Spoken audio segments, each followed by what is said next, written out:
오늘 우리가 이야기할 인물은 중국의 마지막 황제, 중국의 마지막 황제 푸이 이야기입니다.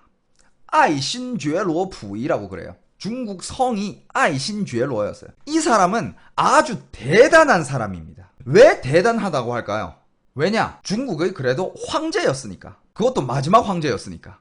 이 사람은 旧中国, 네, 구중국, 그러니까 신중국이 성립되기 전에 구중국의 제일 높은 사람이었거든요.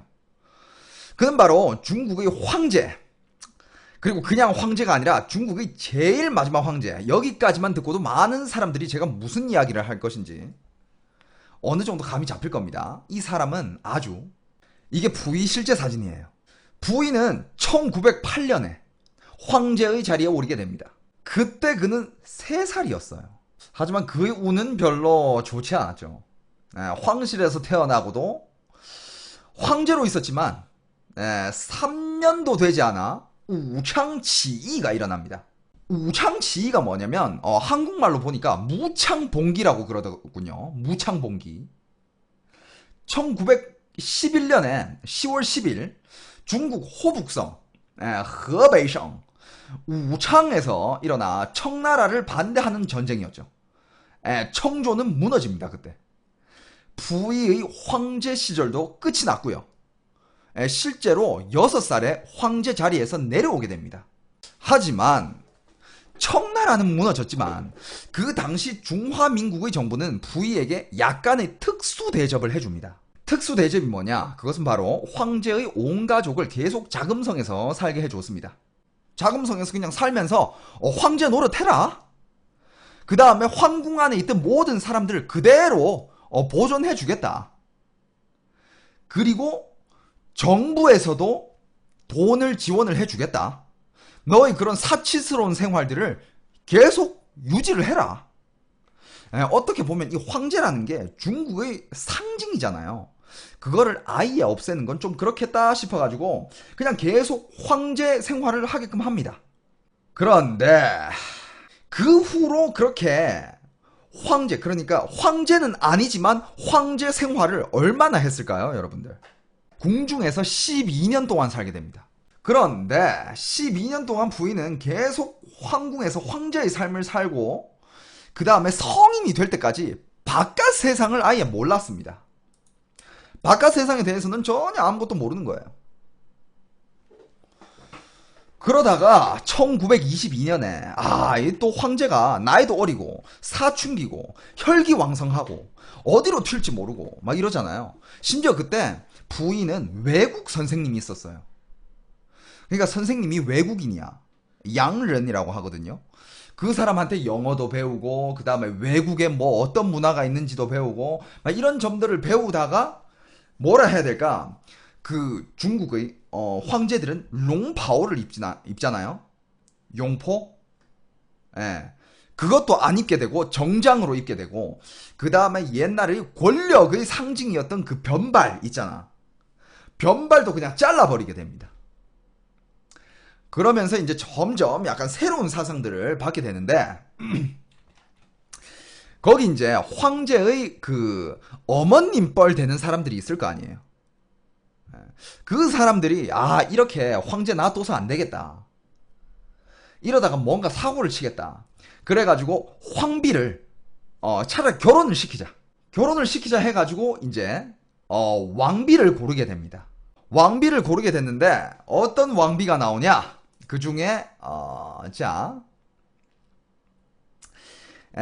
잠깐 얘기해드리자면 옛날에 왕비를 고르는 시스템이 어떤 시스템이었냐면 이제 시오뉴라고 합니다. 시오뉴. 이렇게 되게 좀 그 황족 집안의 딸들을 만 14살만 되면 이렇게 모아가지고 이제 중국 그 자금성 안으로 불려들어서 시오뉴를 시킵니다. 이 시오뉴 중에서 고르는 건데 이렇게 앞에 쫙 이렇게 뭔가 이렇게 몇 줄로 세워요. 몇 줄로 이렇게 딱 세워가지고 그 중에서 이제 황제가 딱 나와서 자기의 이제 황비를 고릅니다. 황후를 고르는데 그때는 이미 부인은 황제의 자리에서 떨어진 상황이잖아요. 내려갔어 이미. 그래가지고 이제 황제 그런 권력이 없는 거야. 그런데 다행히도 그때 중국에 뭐가 들어와 있었냐면 그때 이미 사진이라는 게 들어가 있었어요. 사진기. 그래서 거기 관료들은 여기저기서 이제 여자들이 사진을 가져와서 사진을 이렇게 앞에 두고 고르라고 합니다. 그런데 사진을 이렇게 앞에 두고 초이스를 하는데 직접 황제가 고르냐? 그것도 아닙니다. 일단 거기 높은 뭐라 해야 될까?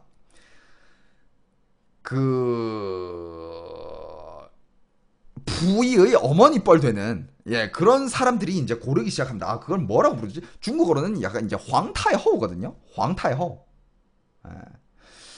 그 사람들이 이제 고르고 골라가지고 그 중에서 4명을 고릅니다. 4명을 골라요. 그 중에서 이제 황제가 이렇게 동그라미로 딱 치면 얘가 이제 황비인 거야.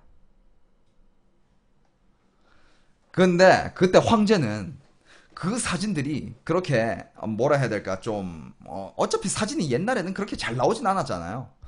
그래가지고 그냥 뭐 그 부위가 쓴 책에 이런 얘기가 있어요.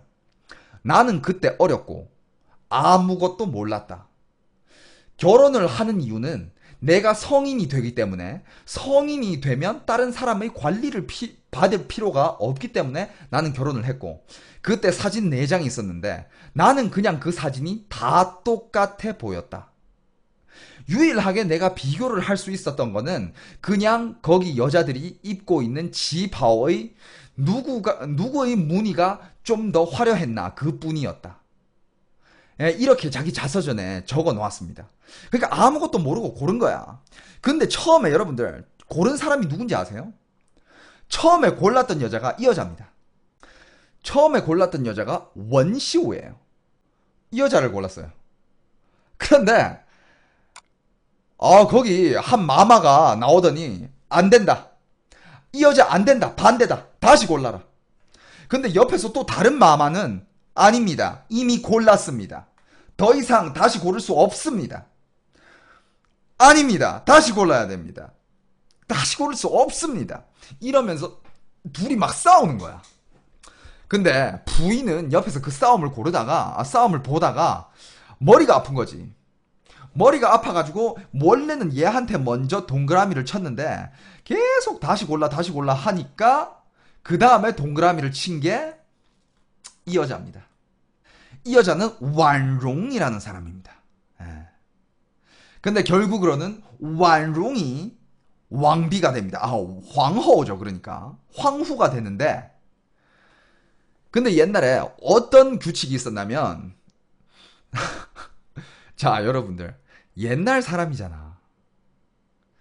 옛날 말로는 이 사람이 진짜 절세 미녀였고 그 다음에 머리도 똑똑하고 아주 평가가 높아요. 미모로 굉장히 인정받은 황후입니다. 옛날 사람이잖아. 요즘 기준이랑은 틀리겠지. 이 황후가 그래도 굉장히 미녀였다고. 근데 여러분들 이렇게 보는 거랑 또 다른 사진이 있거든요. 나중에 찍은 거. 요렇게 보면 또 예쁘잖아. 그쵸? 이 합성 아닙니다. 실제 사진이에요. 실제 사진. 이렇게 보면 또 미인이잖아. 그쵸? 옛날 사람치고 이 정도면 엄청 미인이죠. 이 사람이 부위의 황후가 됩니다. 하지만 아까 원시호한테도 동그라미를 쳐줬잖아요. 원시호 누구였어요? 원시호한테도 이렇게 동그라미를 쳐줬어. 원시호한테. 원시호는 이게 그나마 예쁘게 나온 사진이에요. 이게 그나마 예쁘게 한 사진이야. 다른 사진 보여줄까요? 이거 원시호입니다. 나 왠지 얘한테 맞을 것 같아. 여러분들 여기 사진들 굉장히 귀한 사진들이에요. 구하기 힘듭니다. 방금 이 사진 이게 그나마 예쁘게 나온 거고 이거는 지금 뭔가 내가 마시는 물에다가 독 탈 것 같은 그런 표정 짓고 있잖아. 두 분 한번 비교해 볼래요? 두 분 비교 사진입니다. 아무튼 이분이 황후. 그 다음에 이분은 그냥 둘째로 이제 첩으로 들어오는 거죠. 예. 이게 황후. 그 다음에 이거는 페이즈, 그냥 비자. 예. 그냥 왕비. 이렇게 두 명을 이제 맞이하게 되는데요. 자, 여러분들, 부위의 사생활 이야기가 있습니다. 부위가 이 와이프들이랑 보냈던 그런 아주 은밀한 약간 19금 이야기들이 있는데, 그거는 제가 이따가 풀어드릴게요. 일단 우리 전체적인 거 한번 흐름을 쫙 가봅시다. 아시겠죠? 오늘 방송 놓치면 후회할 거야.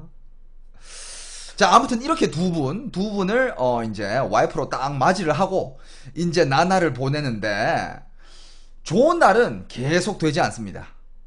좋은 날은 계속되지 않아요. 1924년에 펑유샹이 베이징을 침략을 합니다. 펑유샹이라고 하면, 펑유샹은 이제 장개석의 의형제이자 장개석 부대의 최고 장군 중에 한 명이었습니다. 예, 이 사람이 펑유샹이에요. 고궁으로 일단 빡 쳐들어가가지고, 그리고 부위 온 집안을 막 쫓아냅니다. 막 총으로 쏘고 막 쳐들어가서 온 집안을 쫓아냅니다. 어떻게 말하냐? 야! 꺼져! 아니 지금 중화민국이 몇 년째인데 아직도 여기서 황제놀이를 하고 있어? 이런 말을 하면서 쫓아냅니다. 부인은 할 말이 없어요. 황제인데 그냥 그 말을 듣고 아무 말 없이 그냥 온 집안의 식구들을 데리고 이제 부인은 쫓겨납니다. 그렇게 쫓겨날 때 부인은 황궁에서 굉장히 많은 보물을 챙겨서 나왔어요. 그리고 어디로 갔느냐? 티엔진으로 갑니다. 티엔진에 그때 일본 조계가 있었어요. 일본 조계. 여러분들 조계가 뭔지 아시죠? 일본 조계, 일본 조계. 조계가 뭔지 아세요? 채팅창. 조계.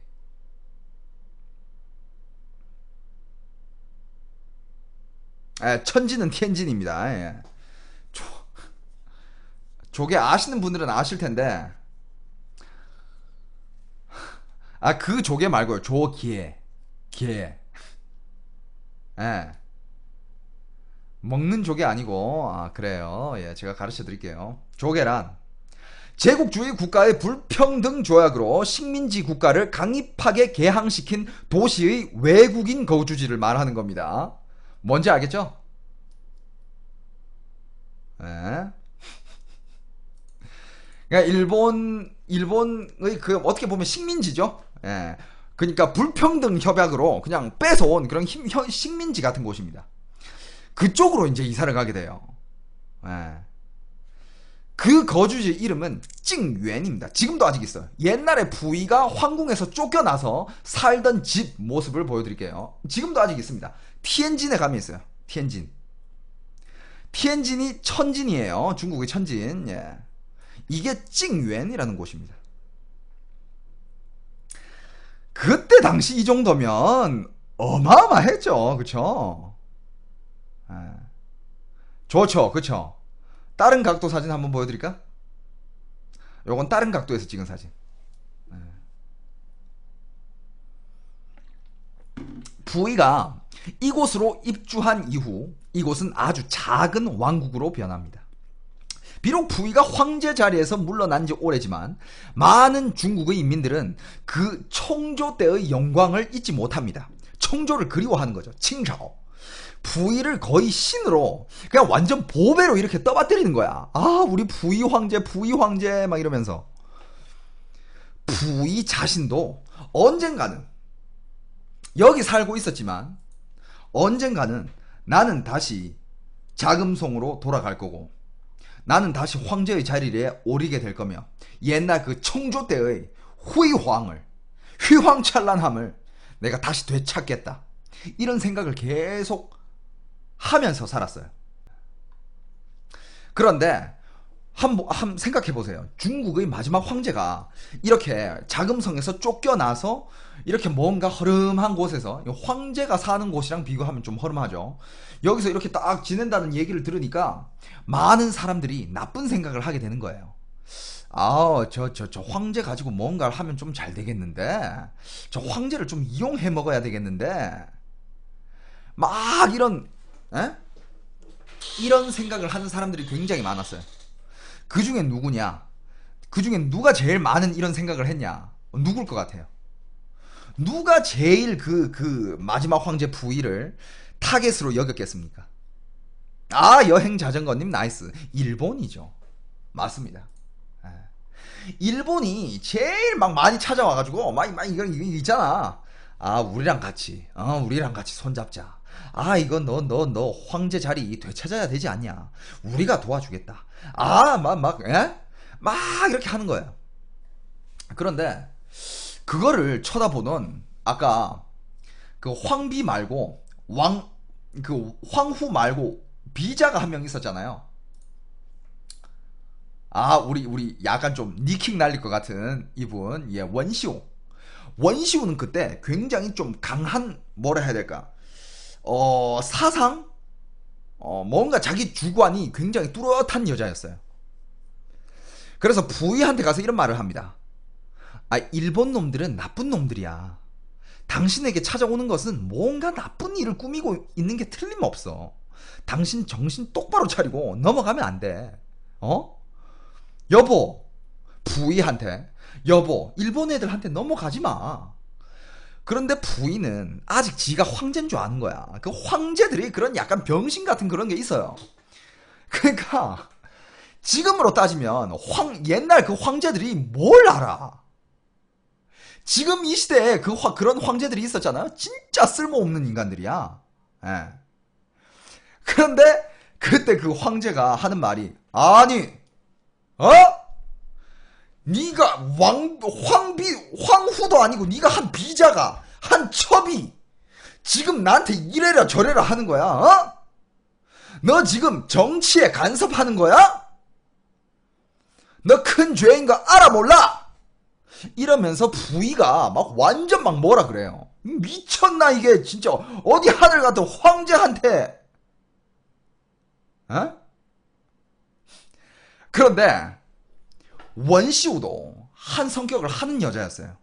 이 여자도 딱 봐도 성격 있게 생겼잖아. 그때는 이미 어차피 자금성에서 쫓겨났고 지금 뭐라 그랬는지 알아요? 부위한테? 아, 그래서 뭐 어쩔 건데? 어? 아, 어떤 느낌인지 아세요? 한 첩이 상상도 할 수 없는 일이죠. 아, 그래서 뭐 어쩔 건데? 어? 부위한테, 황제한테. 아, 그래서 뭐 어쩔 건데? 그러니까 부위가, 뭐야? 너 지금 나한테 대드는 거야? 어? 널 당장 비자의 자리에서 없애버리겠어. 어? 뭐 씌우라니. 그러니까 완전 그냥 쫓아내버리겠다 이거죠. 너 없애버리겠어. 그러니까 원시우가 뭐라 말했을까요? 원시우가 뭐라 했을 것 같아? 원시우가 지금 많은 사람들이 이제 예상을 하고 있는데 원시우가 부위한테 딱 이럽니다. 아, 됐어. 그럴 필요 없고 다 됐고 네가 뭔 지랄을 하든 난 상관 안 할 테니까 난 씨발 너랑 이혼이야 새끼야. 뭔지 알겠어요? 첩이 황제한테 아니야. 그럴 필요 없어. 뭐 쫓아내고 나발이고 다 필요 없고 내가 너랑 이혼할 거야. 내가 너 고소 때릴 거야 임마. 딱 이런 겁니다. 그러니까 부위 입장에서는 화가 나면서도 막 아주 막 심장이 벌렁벌렁거리는 거야. 아니, 이게 뭐지? 이게 뭐지? 그러면서 진짜 아니 어떻게 해야 되지? 이 원시우를 어떻게 해야 되지? 그 와중에 원시우는 정말로 법원에 가서 고소를 해버립니다. 고소를 하고 이혼 서류를 뗍니다. 왜냐? 그때 이미 중화민국 시대였으니까. 중화민국 시대였고 리혼自由, 이혼 자유니까. 그런데 중국의 황제 시대 때는 그게 상상도 할 수 없는 일이에요. 아니 어떻게 황제가 이혼을 당해? 황제가 자기의 비자들이나 왕비들을 죽였으면 죽였지 어떻게 이혼을 당해? 그건 말이 안 되는 거예요.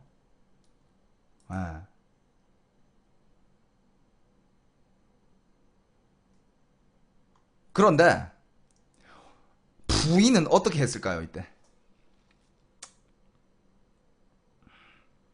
부인은 막 이런 생각을 합니다. 내가 황제인데 네가 감히 나한테 이러다가 자 지금 생각하면 굉장히 유치한 거예요. 사과 그런 거 없어요. 그러니까 진짜 사과만 하면 되는 일인데 진짜 지금 생각하면 어떤 일이냐면 이겁니다. 나랑 여자친구랑 사귀는데 요즘 이 여자친구가 내 전화도 잘 안 받고 뭔가 떨떠름해. 그리고 만나자 해도 막 시간 없다 하고 여자친구가 이 뭔가 느낌이 싸해. 왠지 차일 것 같아. 그러다가 이거 내가 차이면 쪽팔리니까 내가 먼저 차야지. 뭔 말인지 알겠어요? 부의가 자기 부하들 시켜가지고 안 된다. 야 막아라. 내가 이혼한다. 야 걔가 나한테 이혼을 하는 게 아니라 내가 이혼하는 거야. 내가 빨리 서류 만들어. 그래서 그 서류를 만듭니다. 이혼 서류를 만들어요. 그리고 이혼 서류의 그 이유가 뭔지 아세요? 이혼 서류에 딱 이혼 사유를 적는데 이혼 사유가 겁나 웃겨. 왕비는 마음대로 황궁을 벗어났고 법을 어겼다. 그래서 왕비의 호에서 없애버린다. 그리고 평민의 신분을 돌려준다. 여기서도 황제의 틀에서 벗어나지 못하는 거죠. 너는 이제 평민이다. 그러니까 네가 법을 어겨서 내가 널 쫓아내고 너한테 평민 신분을 주는 거야. 이겁니다. 뭔 말인지 알겠죠? 그런데 여러분들 조건이 있었어요. 조건은 평생 결혼하면 안 된다. 조건 중에 이런 게 있었습니다. 평생 결혼하면 안 된다. 그리고 평생 황궁의 비밀을 말해서는 안 된다. 황궁에서 일어났던 일들을 아무 말도 해서는 안 된다. 근데 여러분들 결과적으로 원시우 얘는 결혼도 하고 나중에 인터뷰도 많이 합니다. 다 까발려. 다 까발려. 다 까발려. 막 까발리고 다녀. 자, 그러다가 여러분들 자 9.18 사변이 일어납니다. 9.18 事变 알죠? 9.18 事变 그때 일본군이 전면적으로 이제 중국을 침략하는 전쟁이 일어납니다. 일본은 동북 삼성을 전체를 삼키게 돼요. 전체를 딱 삼키면서 동북 삼성을 완전 차지하고 일본군들은 그 지역을 통제하기 위하여 뭐라 해야 될까? 황제를 이제 한 개 인물을 구색하기 시작해요. 그러니까 이제 이게 뭐라 해야 될까? 동북 삼성을 우리가 이제 침략을 했으니까 여기에 대한 왕을 한 명 골라야 되겠다.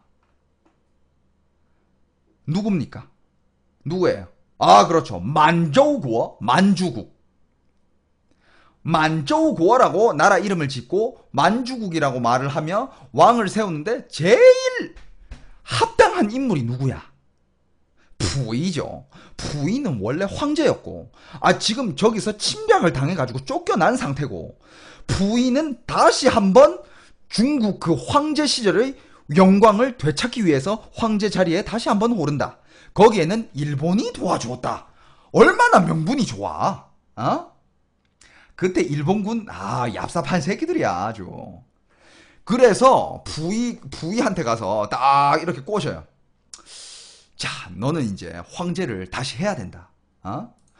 황제를 다시 하고 옛날 그 황제 시대 때의 그 영광을 다시 되찾아야 된다. 이러면서 부위를 살살살살 꼬십니다. 이게 실제로 부위 사진이에요. 실제로 부위 사진인데 그때 일본군이 누구를 보냈냐면 한 일본인 비밀 요원이야. 비밀 요원인데 지는 일본인이래. 일본인인데 중국어는 완전 그 촌 발음 있잖아요. 촌 발음. 겁나 잘해. 중국어를. 그러면서 나 일본에서 온 간첩인데 특수 요원인데 우리 같이 만주국을 한번 세워 볼까? 막 이러면서 막 부위한테 들이댑니다. 그런데 부위는 완전 혹하는 거죠. 아니, 이제 다시 내가 황제를 되찾을 수 있구나. 내가 다시 황제가 되는구나. 그래서 부위 온 가족은 동북 삼성의 장춘으로 이사를 가게 되었고 1932년 때 황제의 자리에 오르게 됩니다.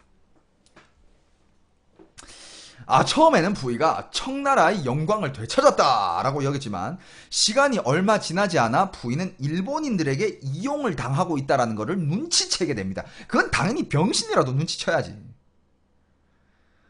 당연히 눈치채야지. 아무리 부위가 그때 좀 어리석었다 하더라도 눈치를 채게 됩니다. 황제를 한 것은 그냥 작은 감옥에서 큰 감옥으로 옮긴 것 뿐이다 라는 걸 눈치채고, 그리고 부인은 자신의 생명의 위협을 느끼기 시작합니다. 왜 생명을 느낄까요? 어떻게 된 걸까요? 1937년에 부위의 동생 부지에라고 있습니다. 부위가 동생이 있었어요. 부지에는 수명이 꽤 긴 편이었어요. 언제 죽었냐면 1994년에 죽습니다. 부위의 동생 부지에가 1994년에 세상을 떠요. 계속 베이징에서 거주를 하였습니다. 다들 그에게 지에아르예라고 불렀어요. 지에아르예. 부지에니까 지에 붙이고 아르예. 두 번째 할아버지. 지에아르예라고 이렇게 불렀습니다. 그런데 부지에는 그때 뭘 하게 되냐? 일본 도쿄에서 결혼을 하게 돼요. 누구랑 결혼을 하느냐? 그 여자의 이름은 초어하오였습니다. 초어하오가 누구냐? 일본의 워라는 황족의 딸이었습니다. 초어하오. 그러니까 일본의 초어 집안 가족의 딸이었어요. 황족이죠. 그러니까 중국의 황족과 일본의 황족이 딱 이렇게 만나서 결혼을 한다. 이 명분이 되잖아. 딱 한 쌍이잖아요. 다 황족끼리. 그러면서 그때 이제 부제에게 결혼을 시키고 그 다음에 아들을 낳게끔 만들려고 해요. 이 결혼식을 시킨 목적이 부위가 그 당시 아들이 없었어요. 근데 일본 군들은 법이 한 게 있었습니다. 무슨 법이냐? 地位继承法. 地位继承法가 뭐냐면 지위 승계법 뭐 이런 겁니다. 그러니까 예를 들어서 황제가 있잖아요. 황제가 죽으면 황제의 아들이 그 자리를 물려받습니다. 황제의 아들이 죽으면 황제의 손자가 그 자리를 물려받고요. 근데 아들과 손자가 둘 다 없다. 그러면 황제의 동생이 자리를 물려받습니다.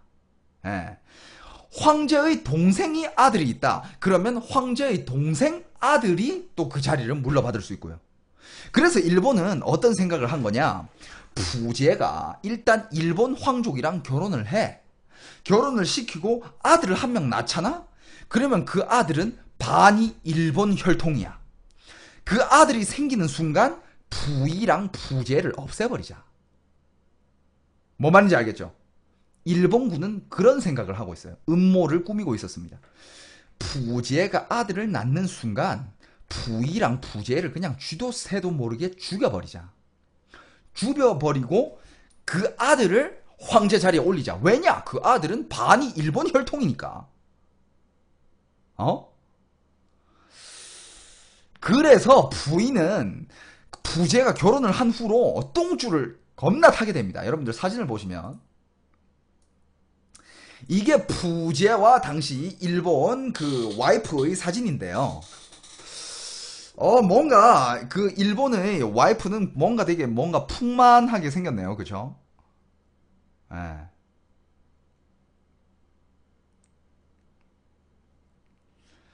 뭔가 이렇게 풍만하게. 다른 좀 더 잘 나온 사진이 있어요. 어디 갔지 사진? 오케이. 자, 여기 보면 이게 부제고 그 다음에 부제의 와이프 초어하오입니다. 일본 여자. 그 다음에 이렇게 애를 낳게 됩니다. 부인은 계속 똥줄을 타면서 한 2년 동안 똥줄을 타면서 지냈어요. 그런데 말입니다. 부제가 낳은 애가 아들이 아닌 거야. 에? 아들이 아니라 딸이에요.